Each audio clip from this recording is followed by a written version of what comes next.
평안한 하루 보내셨습니까? JJC 뉴스온 시작합니다. N번방 사건이 연일 화두에 오르고 있는 가운데 디지털 성범죄에 대한 신속 입법이 필요하다는 주장이 제기됐습니다. 무소속 출마를 예고했던 미래통합당 김재경 의원이 불출마를 선언했습니다. 정세균 국무총리가 마포구 돌봄교실에 방문해 현장을 점검했습니다. 대구 중구에서 착한 임대료 운동이 확산되고 있습니다.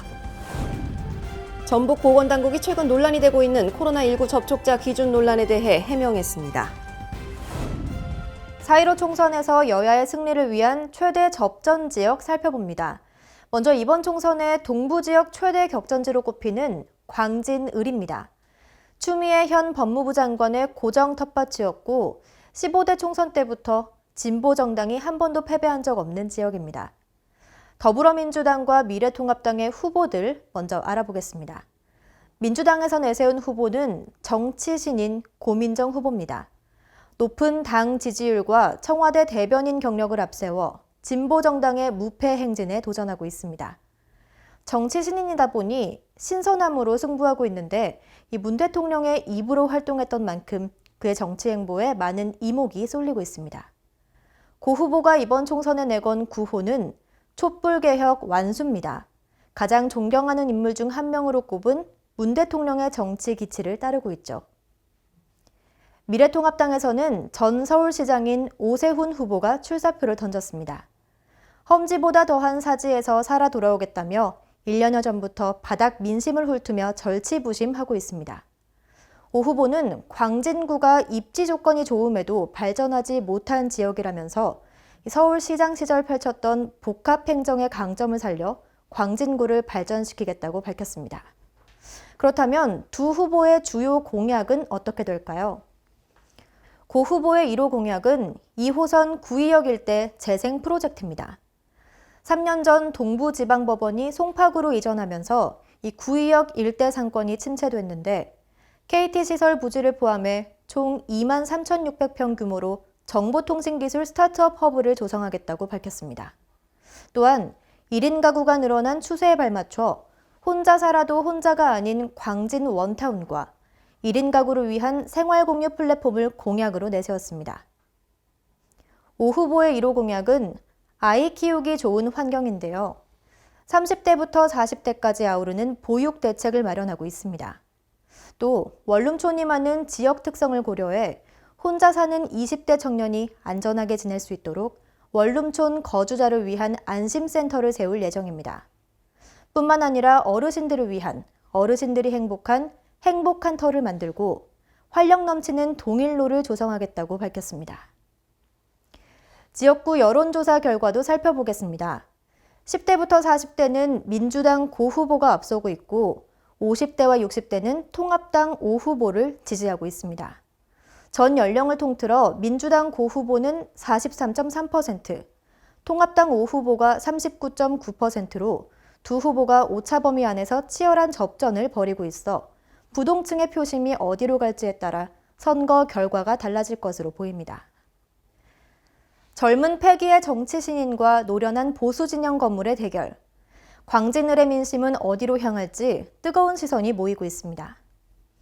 다음 접전 지역은 여야 후보 모두 그 지역의 토박이가 아니지만 전략 공천으로 후보가 돼 여론 전쟁만 벌어지고 있는 구로을입니다. 경인선과 경부선이 나뉘는 교통의 요지로 박영선 현 중소벤처기업부 장관이 내리 3선을 한 곳이죠. 민주당은 박영선 장관이 물러난 자리에 일찌감치 윤건영 전 청와대 국정기획상황실장을 후보로 내세웠습니다. 윤 후보는 정치계에선 신인이지만 문 대통령의 복심으로 통하고 있는데요. 청와대 국정 운영을 지켜본 경험이 큰 자산이라면서 경제도 구로도 싹 바꿉시다라는 슬로건을 내걸었습니다. 통합당 김용태 후보는 양천을에서 3선을 하는 동안 민원도사라는 별칭을 얻었습니다. 2주에 한 번 민원의 날을 열면서 이 지역민과 소통한 까닭인데요. 김 후보는 의정 경험이 없는 윤 후보에 비해 구로을 지역의 각종 민원에 대해 경륜과 경험을 보여줄 것이라고 자신감을 보였습니다. 또한 윤 후보를 겨냥한 듯 복심이 아닌 민심이 구로를 바꿉니다 라는 슬로건을 걸고 총선 승리를 자신하고 있습니다. 두 후보의 공약을 짚어보겠습니다.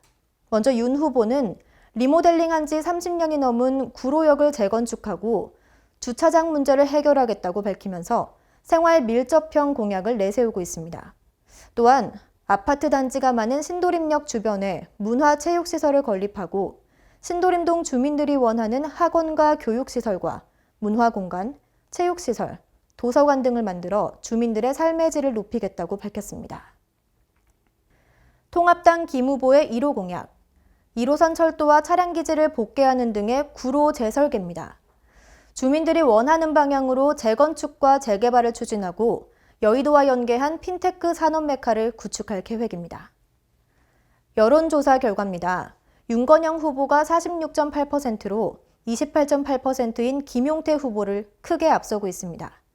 두 후보 간 격차는 22%에서 계속 좁혀지다가 다시 18%로 벌어졌습니다. 구로구 의뢰 정당 지지율은 더불어민주당 48.2%, 미래통합당 27.4%, 정의당 2.2%로 나타났습니다. 비례정당 지지율은 더불어시민당이 27.2%로 미래한국당 21.8%를 근소하게 앞서고 있고 뒤이어 열린민주당이 13.4%의 지지를 받고 있습니다.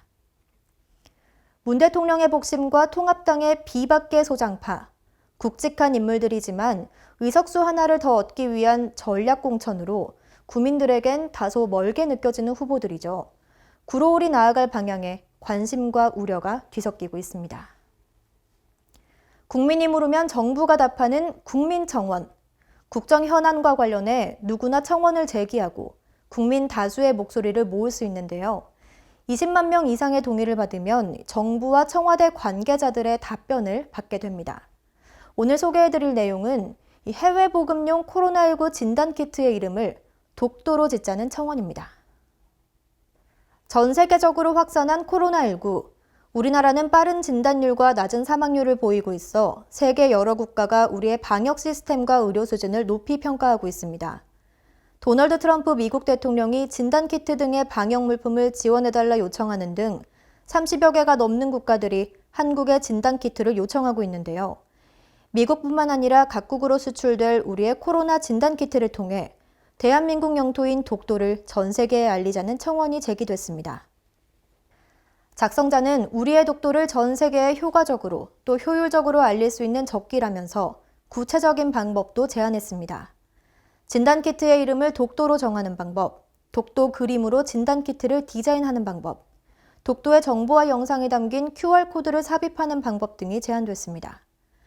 같은 내용의 청원이 연일 제안되면서 관련 청원에 참여하는 인원은 지난달 30일 오전 11시를 기준으로 총 36만 명을 넘어섰습니다. 한 주간의 국회 소식입니다. 대한민국을 들썩이게 한 디지털 성범죄가 또다시 일어났습니다. 경찰은 N번방 운영자 조주빈의 얼굴을 공개했는데 시민들은 여전히 디지털 성범죄에 대한 처벌이 가볍다며 불만의 목소리를 내고 있습니다. 지난 24일 경찰은 성착취 영상물을 이용해 텔레그램 N번방을 운영한 박사 조주빈의 얼굴을 공식 공개했습니다. 하지만 디지털 성범죄에 대한 인식과 처벌이 가볍다는 시민들의 목소리가 높아지고 있습니다. 이런 범죄를 일으키는 거에 대해서 내가 범죄를 일으키고 있구나라고 자각도 못하고 계속 그런 일이 생기고 있는 것 같아가지고 굉장히 좀 엄격한 모습이 좀 보여야 될 것 같고 제대로 된 처벌을 진짜 받았으면 좋겠어요. 한편 작년 11월부터 이미 정치권에서 N번방 사건의 심각성을 인지한 정의당 강민진 대변인의 논평을 시작으로 더불어민주당 이인영 원내대표와 국민의당 안철수 대표 등도 N번방 사건을 조명한 바 있습니다. 이에 N번방 늑장 대응에 대한 비난이 더욱 거세게 일고 있습니다. 4월 총선이 10여일 남은 지금 총선 후 1번 공약으로 디지털 성범죄에 관한 처벌 법률 개정이 이루어질지 국민들의 관심이 집중되고 있습니다. N번방 사건이 연일 화두에 오르고 있는 가운데 정의당 강민진 대변인은 디지털 성범죄에 대한 신속 입법이 필요하다고 목소리를 높였습니다.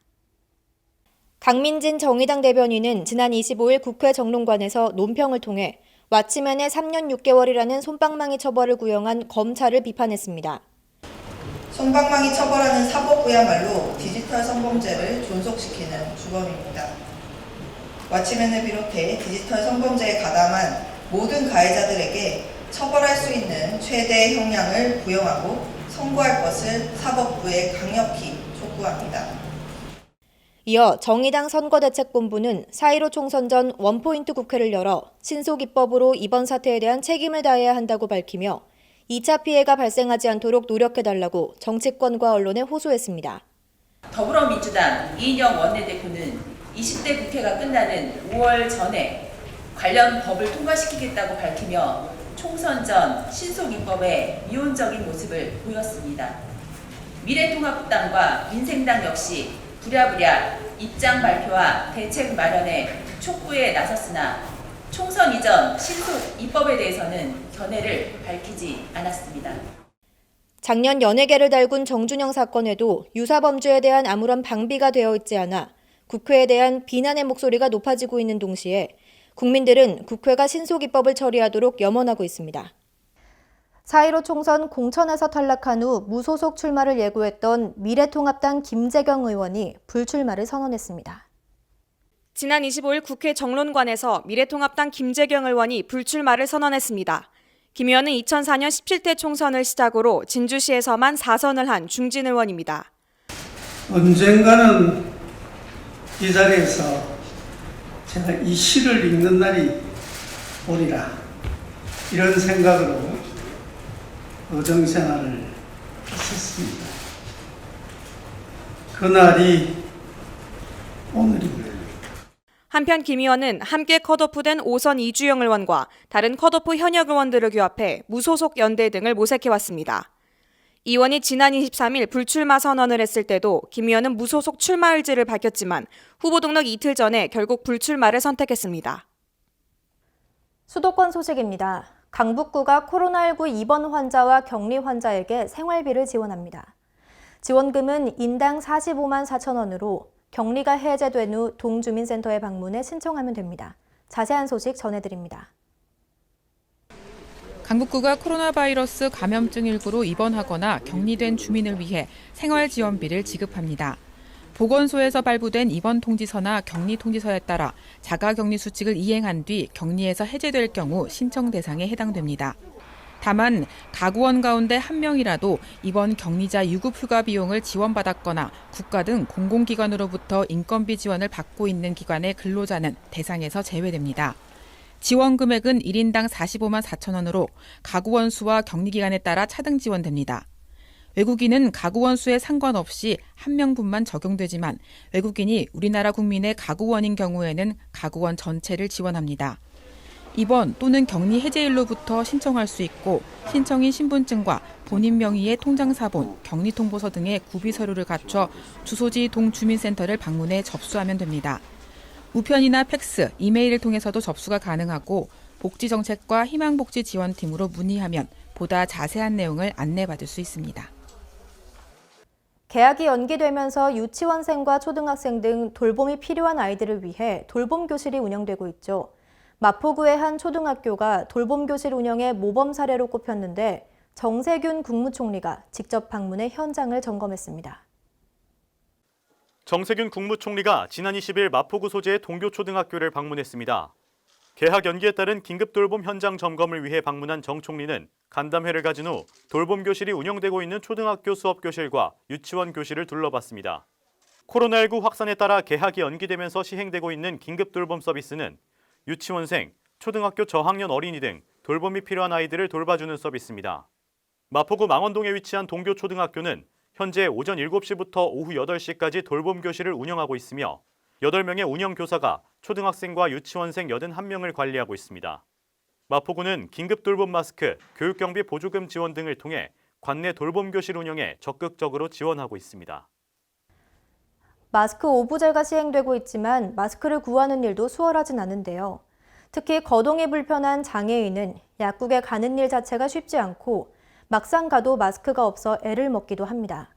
이들을 위해 성남시는 직접 마스크를 배달하겠다고 밝혔습니다. 성남시는 마스크를 사기 어려운 재가장애인 가운데 중증장애인 13,359명에게 한 명당 석 장씩 마스크를 배부합니다. 또한 장애인의 일상생활을 지원하는 활동지원사 1,600여 명도 관내 7개의 제공기관을 통해 1인 2장씩 마스크를 받게 됩니다. 말할 수 없이 기분 좋죠. 어떻든 간에 돈이 문제가 아니라 저희 같은 사람은 살아나갈 수도 없고 혼자 못 가고 하게 되는데 그렇게 해서 갖다 주는 게 얼마나 고마워요. 성남시에 주소를 둔 중증장애인은 거주지 관할 행정복지센터에서 마스크를 직접 받으면 됩니다. 장애인의 신분증을 지참하면 대리 수령도 가능합니다. 거동인 불편에 방문이 어렵거나 대리 수령자가 없는 시민을 위해서 성남시는 통장 등을 활용해 가정까지 마스크를 직접 배달할 계획입니다. 다음은 광역시 소식입니다. 기업의 브랜드를 잘 만드는 것. 창업하는 기업의 성공과 매출을 결정짓는 중요한 과정이죠. 대전시가 초기 창업 기업을 대상으로 비전과 가치를 담은 브랜드를 만드는 사업을 추진합니다. 대전시가 4월 9일까지 초기 창업 기업의 제품과 브랜드 이미지를 구축하는 브랜드 패키지 지원 사업 참여 기업을 모집합니다. 브랜드 패키지 지원 사업은 창업 7년 이내 초기 창업 기업의 이미지를 구축하고 제품 경쟁력 확보에 도움을 주기 위해 추진되는 사업입니다. 부문별 지원 분야는 제품 디자인, 기업 이미지, 브랜드 이미지, 캐릭터 디자인, 포장과 용기 등 패키지 디자인으로 초기 제품의 디자인이 필요하거나 신제품 디자인이 필요한 기업이면 지원할 수 있습니다. 자세한 모집 공고와 접수는 사업 수행 기관인 대전경제통상진흥원 홈페이지를 참고하시기 바랍니다. 코로나19의 확산으로 자영업자들의 어려움이 커지고 있는 가운데 대구 중구에서 착한 임대료 운동이 확산되고 있어 주목을 받고 있습니다. 2월부터 시작된 착한 임대료 운동을 통해 지금까지 100여 개 업체가 혜택을 받았습니다. 보도에 이진원 기자입니다.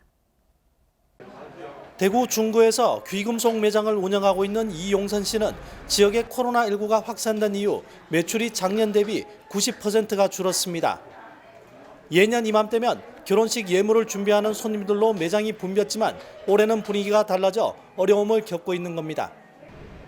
매출이 줄면서 임대료 때문에 고민을 하고 있던 이용선 씨. 그런데 지난 2월 건물주가 임대료를 절반만 받겠다는 깜짝 제안을 했습니다. 정부에서 뭘 해준다는 그런 기대감들이 상인들이 많이 가지고 있는 상태에서 임대인께서 이렇게 저들한테 아픔을 들어주시는 것은 저들로서는 굉장히 고마운 일이죠. 그렇게 생각합니다. 이 건물의 임대인은 중구에서 착한 임대료 운동이 본격적으로 시작되기 전인 2월부터 임대료의 50%를 깎아주며 코로나19로 인한 고통을 분담하고 있습니다. 세입자들 입장에서는 매출이 없이 월세에 대한 생돈이 하루하루 계속 지출이 되다 보니까 그 부분이 너무 안타까워가지고 하루빨리 내가 알려드려야 되겠다 해서 월세 인하를 하게 됐습니다.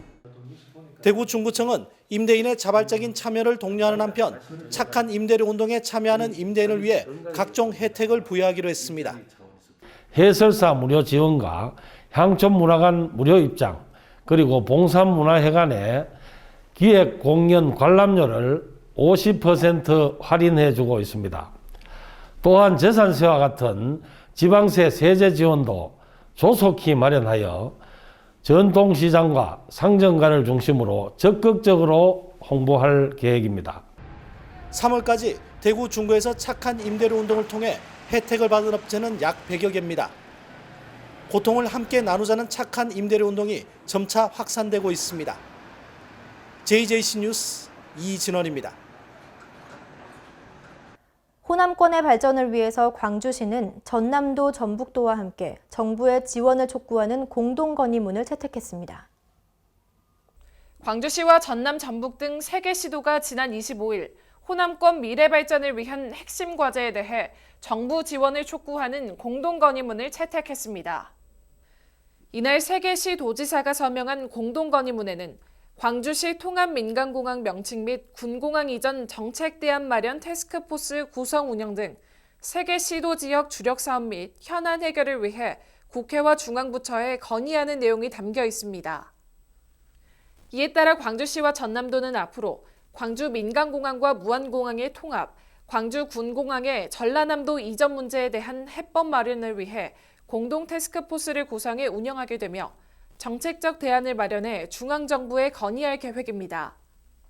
광주시는 이번 공동건의문 채택을 계기로 광주 민간공항 및 군공항 이전 문제가 상생과 배려의 정신으로 해결될 수 있기를 기대하고 있습니다.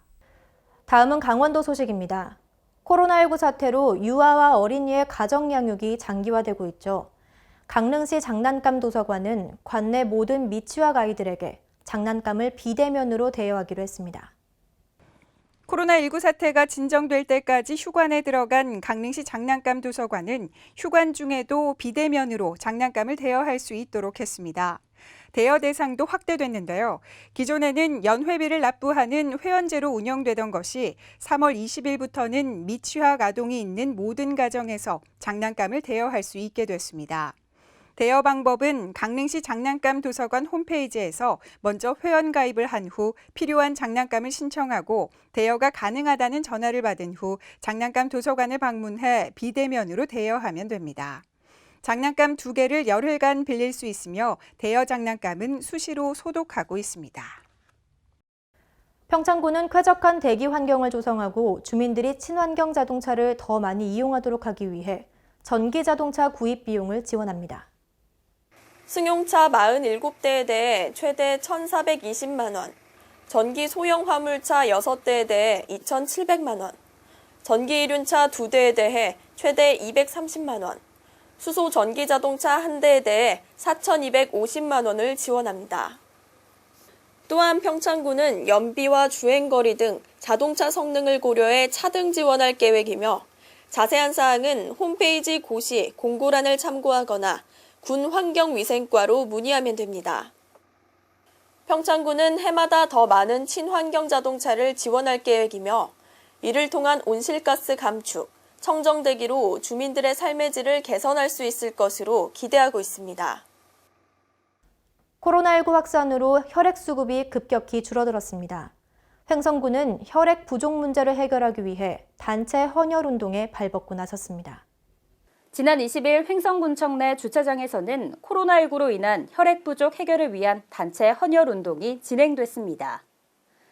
대한적십자사 강원혈액원이 추진한 헌혈 운동에는 군청 직원뿐 아니라 군청을 방문한 민원인과 주민들도 적극 동참했는데요. 횡성군은 코로나19로 인한 혈액 부족에 군민 모두가 마음을 모아 참여함으로써 국가적 위기를 잘 극복해낼 것이라고 말했습니다. 이어서 충청도 소식입니다. 중소기업은 자금난을 겪는 일이 많죠. 충청북도는 도내 중소기업이 자금난을 해소하고 안정적으로 회사를 경영할 수 있도록 중소기업 육성자금 700억 원을 지원할 예정입니다. 이번에 지원하는 자금은 건축비, 생산시설비 등 시설 구축을 위한 시설자금 300억 원, 경영안정 지원을 위한 운전자금 400억 원입니다. 아울러 청년창업을 활성화하기 위한 청년창업 지원자금 20억 원도 자금 소진 시까지 계속 지원합니다. 신청한 중소기업 중 적격 심사를 거쳐 자금을 지원할 예정입니다.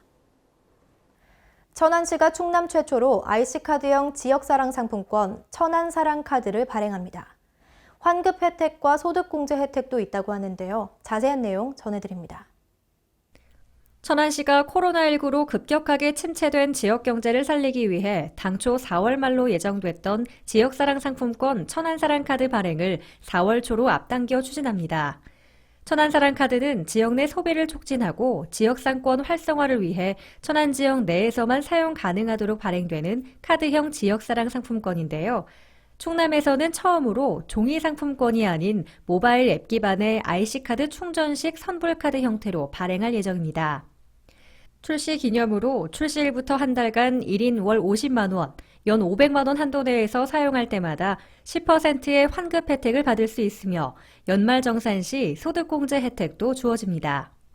2014년부터 도로명 주소가 전면 시행됐지만 아직은 구주소에 익숙한 사람들이 많죠. 보령시는 이에 따라 도로명 주소 안내판을 시내 곳곳에 추가 설치했습니다. 보령시는 시민들이 도로명 주소로 편리하게 길을 찾을 수 있도록 시내 곳곳에 보행자용 도로명 주소 안내판을 추가로 설치했다고 밝혔습니다.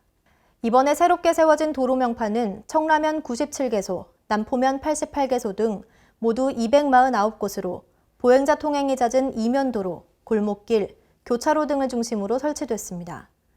이에 따라 각종 재난과 안전사고 등의 응급 상황이 발생했을 때 보다 신속하게 대처할 수 있을 것으로 보입니다. 다음은 경상도 소식입니다. 양산시에서는 지난해 광역 알뜰 교통카드 사업을 시범 사업으로 도입했는데요.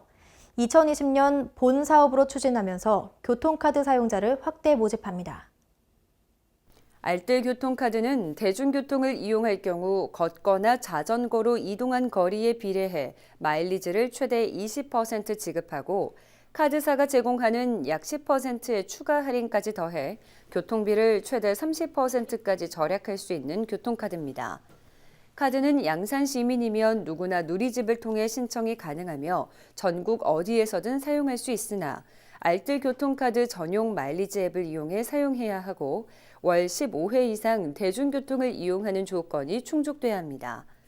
양산시는 지난해 400여 명의 사용자를 더해 올해 1000명까지 모집하는데 사용자가 한정된 만큼 희망자는 신청을 서둘러 달라고 전했습니다.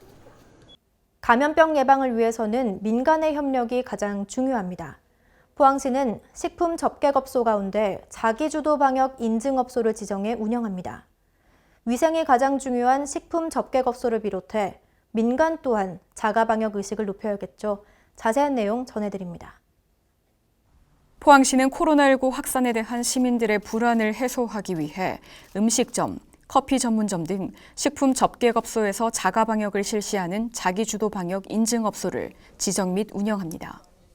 시는 16일부터 소비자 식품 위생감시원 50명과 합동으로 식품 접객업소 9,618개소에 대한 전수조사를 실시하고 손소독제와 체온계 비치 여부, 영업장 소독 여부, 마스크 착용 여부 등을 점검합니다. 이에 자기주도 방역을 실시한 적합업소는 방역 인증업소 스티커 부착 및 인센티브를 지원합니다. 또 시는 지속적인 관리를 위해 읍면동 지역 담당 공무원을 지정해 지속적인 지도 점검이 이루어지도록 한다는 방침입니다. 한편 포항시는 민간의 자가소독의식 고취를 위해 자가소독제 제조법을 안내하는 영상과 홍보물을 제작해 가정에서도 누구나 손쉽게 자가소독제를 만들 수 있도록 했습니다. 전라도 소식입니다. 정읍시가 첨단 과학산업단지 입주 예정인 3개 기업과 투자 협약을 체결했습니다. 해당 기업들은 지역경제 활성화와 일자리 창출에 기여할 것으로 전망됩니다. 보도에 강석훈 기자입니다. 정읍시가 첨단 과학산업단지 입주 예정인 루이테크, LNS, 비가드 등 3개 기업과 투자 협약을 체결했습니다. 이번에 투자를 약속한 3개 기업은 2021년까지 1,641억 원을 투자하고 약 35명을 신규 고용해 지역경제 활성화와 일자리 창출에 기여할 것으로 전망됩니다. 시는 입주한 기업에 대해 분양가의 20%의 입주 보조금과 시설 투자 지원, 2차 보전금 등 다양한 투자 인센티브를 제공할 예정입니다. 이 밖에도 산업단지가 지방 중소기업 특별지원 지역으로 재지정돼 5년 동안 각종 세제 혜택과 직접 생산품에 대한 수의 계약, 제한경쟁 입찰 등 다양한 혜택을 받게 됩니다. 정읍시 관계자는 현재까지 14개 업체가 가동 중이며 분양계약과 공장 설계, 그리고 투자 협약한 업체 등을 포함한 분양률은 95%를 넘어서고 있다며 앞으로도 기업 지원을 위해 힘쓰겠다고 말했습니다. 지금까지 전북에서 강석훈이었습니다. 전북보건당국이 최근 논란이 되고 있는 코로나19 접촉자 기준 논란에 대해 해명했습니다. 계속해서 강석훈 기자입니다. 전북도 보건당국이 최근 도민 불안이 커지는 접촉자 기준 논란에 대해 입을 열었습니다. 강영석 전북도 보건의료과장은 코로나19 관련 기자 브리핑에서 실제적인 접촉이 없는 상황에서 환자와 일반인 한 명만 마스크를 착용하고 있으면 접촉자로 분류하지 않는다고 밝혔습니다. 다만 의료진의 경우 눈에 보이지 않는 접촉도 이뤄질 수 있는 점과 시술하는 동안 노출 정도가 일반인 간에 다르다는 점 때문에 기준을 강화해 접촉자로 분류하고 격리하고 있는 상황입니다. 강영석 과장은 보건당국에서는 혹시 모를 사각지대를 줄이기 위해 최선의 노력을 다하겠다고 덧붙였습니다. 지금까지 전북에서 강석훈이었습니다. 외부 모임이 줄어들다 보니 골목 상권의 형편이 어려워졌습니다. 무주군은 코로나19로 침체된 지역 골목 상권을 살리기 위해 현장 방문에 나섰습니다. 강석훈 기자가 전해드립니다.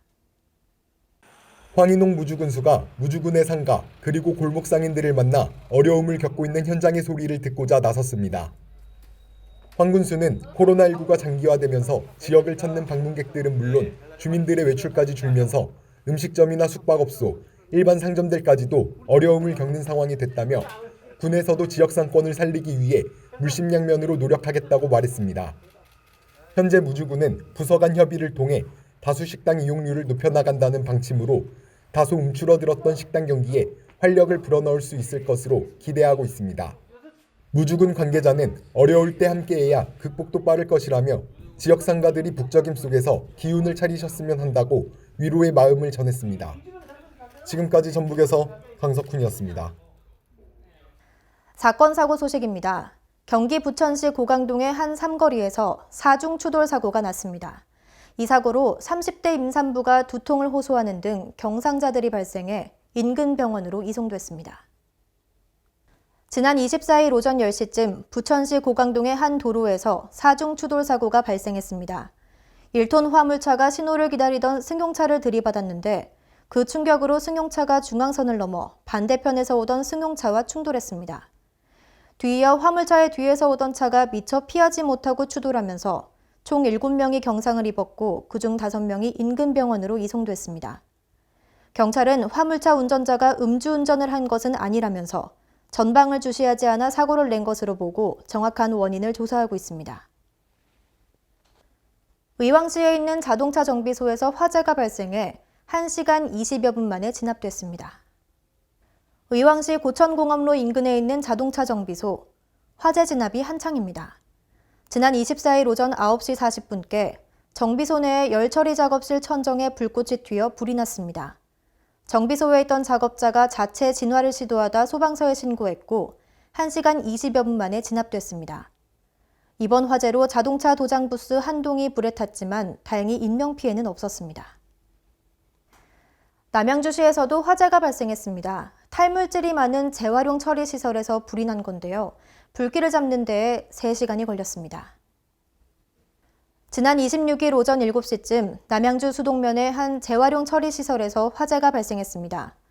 최초 신고자는 이 시설의 맞은편에 있는 직장에서 근무하던 중 연기가 나는 것을 보고 119에 신고했다고 진술했습니다.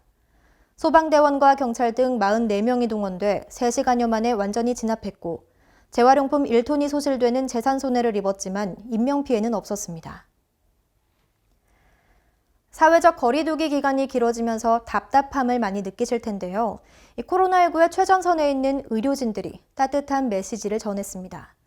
우리는 당신을 위해 여기 있으니 우리를 위해 집에 머물러 달라는 내용입니다. 이제 벚꽃이 한창 피고 있는데 꽃놀이를 가지 못해서 아쉽기도 합니다. 올해 벚꽃 구경은 집에서 마음으로 하는 건 어떨까요? 이상 뉴스온 마칩니다. 함께해 주신 여러분 고맙습니다.